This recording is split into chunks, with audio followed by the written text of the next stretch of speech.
Ladies and gentlemen, we have massive news for Torchlight Infinite. Season 5 preview has just dropped a few hours ago. I've been hard at work making sure I gather all the tidbits about the new things that are coming to be able to provide you with this video and go over all the most important things so you can be up to date and prepared for what's to come. A very quick overview. I'm very pleased with what I saw. This is gonna be probably the most hype I've been for a season of Torchlight. Everything here sounds better than the previous that we had. So very hype. I have this video divided into two sections. We're going to talk gear and we're going to talk endgame because those are the two main changes. But within that, there's a lot of things that are shifting as well. So we'll talk about those separately. And before that, we're going to talk about the new hero trait, which doesn't really fit in any of these two. So the new hero trait, it's called Zealot of War. It's for Carino. It allows your character to switch between two modes of fire. One focused on high mobility, more suited for mapping and fast clear content, and one called Annihilation mode, that focuses primarily on damage at the cost of maneuverability, it sounds. Not much is known about this. Once the patch notes drop, we'll have more info, so look out for that. It's probably going to come out in the Discord in a few days, so if you're interested in that, look out for that. For the gear section, first massive thing that is happening, we are getting essentially craftable legendaries. And if you've played Last Epoch, you would recognize some similarities here with some mechanics in Last Epoch as well. Essentially, legendary items can now drop with something called Legendary Aptitude. These will now only come with their unique modifiers guaranteed. The remaining mods can be rolled and crafted like regular gear. And this is based on how much legendary aptitude an item comes with. So if it has 3 legendary aptitude, then 3 mods of that piece will be, say, attack speed and erosion resistance, something like that, right? That you will be able to craft and change like we usually do. It's important to note that these can't be traded. So if you get a really good one, it's not for you to sell, it's for you to do something about. The idea here is that eventually a very well optimized character will be able to make use of a myriad of legendaries and will probably most likely be made entirely of legendaries on a very top end. In my opinion, something incredibly fun, specifically because they can't be traded, and I'm looking forward to stumbling upon some very build enabling items in the future. This sounds amazing. Next, very quickly, they mentioned that skills have now a stat linked to them that will allow you to scale their damage throughout that naturally. So whenever you increase, say, a gem that has strength, and you increase your strength, this will increase the gem damage. This is intended to make so you have an easier time progressing between mid-game and end-game, according to them. To me, it first sounds like a lot of power. Second, I assume they're gonna reduce power somewhere else because otherwise it's just a massive buff. And third, this, depending on balance, has the potential to massively buff stat stackers, like for example, and here is my shameless self-promotion, my Erika Corrosive Throw build, if you want to check that out, in the right top corner right now. So yeah, those could potentially be very strong stat stackers. Keep an eye out for those because they might be just completely insane this season.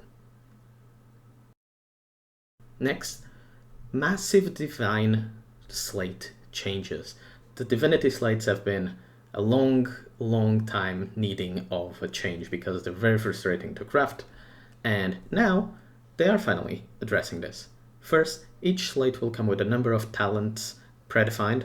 They can have magic, rare, and legendary quality, and that will determine what is the maximum tier of modifier that node can be branded with.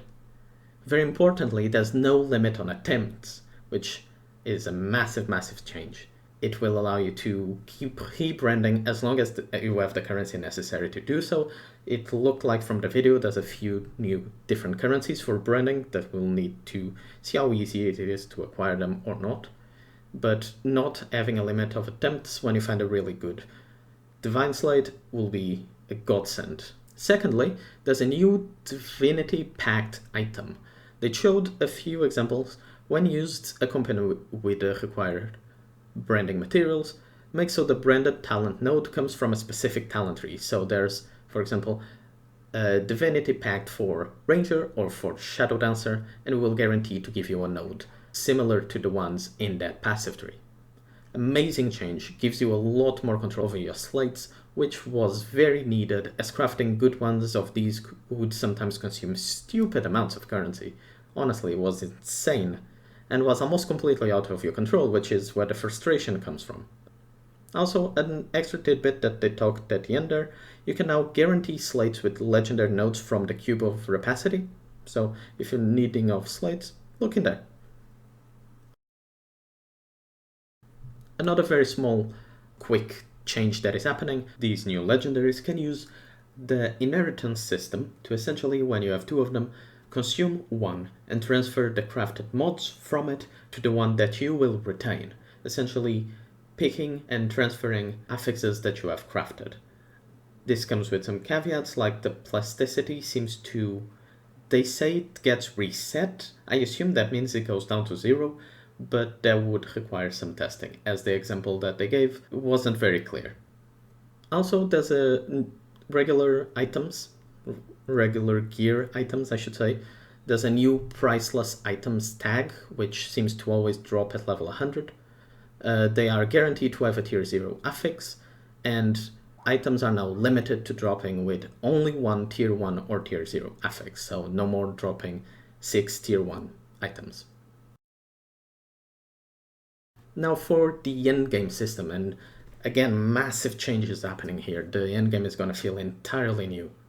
So, first, from this season, Mistville is staying. The spawn of entry tokens has been adjusted, or the necessary ones, and Mistville enemies are naturally in maps. You don't need to summon them from out of their pocket dimension anymore, they just appear. Intel necessary to progress the passive tree is reduced, and very nicely, activation mediums are guaranteed now from chest 9 and 15. On chest 11 and 13, there's a 50% chance to drop one as well. There is now added with the next season massive passive trees for each league mechanic available at Endgame. If you're a PoE enjoyer, then this is just what the game was missing. There's massive trees. I believe they each have over 20 nodes, I think it was what they said in the preview. And you can pick and choose what you invest in between the different trees, right? You can go for the new league mechanic, which we'll talk about in a second. You can go for God of War if you really like zooming through the map and add a bunch of monsters there.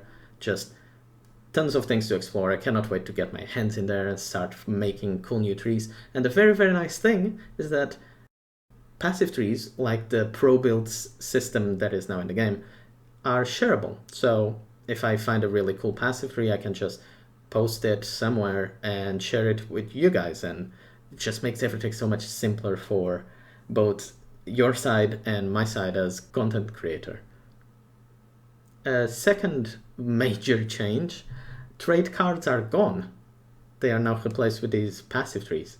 So look out for that. This is your new endgame progression system. Also, deep space is gone.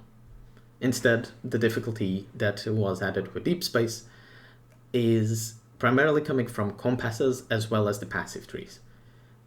With this, many new compasses were added, and compasses that you don't want can be recycled into a card that I assume will give you some extra compasses to compensate for that. Probably not 1-to-1, but still better than just rotting away in your stash. Each zone in the maps in the end will now only have one time mark and time mark 7. So Frozen Abyss, for example, will be time mark 1 and time mark 7. The fire area, which I can't remember the name off the top of my head, will be time mark 2 and time mark 7, and on and on until you get to time mark 7 on all of them.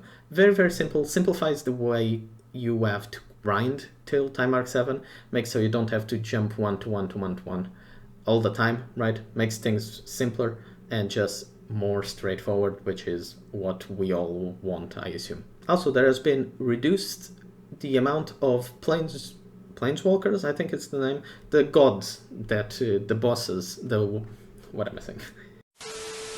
Also, there's been reduced the amount of watcher mechanics that will appear in the map, thank God. Very frustrating. I hate those. They catch you off guard half the time, and they make everything so difficult to see on the floor. Reducing this is just a great, great change. Second, and probably, or third, I should say, and probably the last major thing with this update, new league mechanic. It will introduce a new NPC called Alice 451. The league, by the way, I haven't said yet. It's called Clockwork Ballet. It seems to evolve around a bunch of these new bots that you will meet. And at the start of each map, you will meet Alice. She will offer you a few choices for you to try. After killing enemies and accumulating rewards, you get to the end. You have a limited time, so this is a timed event. I know some people don't like that, but from the preview that we saw, it seems to be pretty generous. And with the passive tree, you can change how generous or rewarding but reduced the duration that you have to do things is. So that sounds interesting. But yes, at the end you will have reward scaling depending on how well you did during the timed period. It looks like from the previews as well at the endgame, there's big loot explosions and you can get a bunch of nice items from this. So looking forward to trying this out. It, to me, just from the preview and because I really like figuring this stuff out, if I have to take a guess, this mechanic looks to work exceptionally well with God of War and the Dream mechanic. So if you don't know what to pick for your initial mechanics, you can't go wrong with those. God of War, very nice, very easy to use, very simple, just kind of like this mechanic, just interact with the statue and kill enemies in the map. This will work very well with that. And also there's a new boss that comes with this, called Silverwing Dansus, I believe. So yeah, these are primarily the biggest changes that are happening. There's a bunch of other smaller life updates, or quality of life updates, I should say. Like Trade House interface was updated. You can now change the price of things while they're inside the booth. You don't have to manually take that out, change the price, put it back in. You can now lock or unlock items in your bag more than one at a time. So a bunch of nice quality of life changes that you might find on your own while playing. Also, if you want to see the full video, I'll leave the link to that in the description, so you can check that out on your own. But for now, this is all. I'm very excited for this new league. It's coming out on the 4th, which is a very unfortunate day because it's the same day of a game that I really want to try comes out called Sunless Zone Zero, but this video is not about that. I'm very interested in this season. I'm very hyped. Cannot wait to check it out. I hope to see you all there. Thank you so much. I'll catch you guys later. Bye-bye.